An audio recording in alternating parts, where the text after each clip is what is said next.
Japonia testează cel mai rapid tren din lume, care atinge viteza la decolarea unui avion. Mai exact, viteza maximă a trenului este de 400 de km pe oră. Alpha X se numește garnitura care ar urma să intre în funcțiune pe căile ferate japoneze în anul 2030. Compania feroviară are în plan ca trenul să circule cu o viteză de 360 de km pe oră.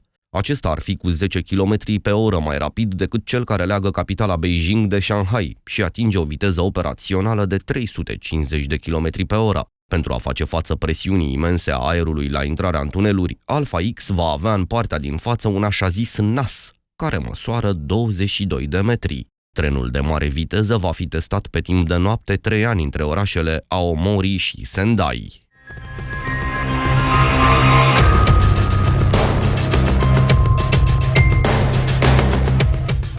Cu toate acestea, recordul de viteză înregistrat de un tren japonez este cu puțin peste 600 de km pe oră, în 2015, când a parcurs o distanță de 1,8 km în 10,8 secunde.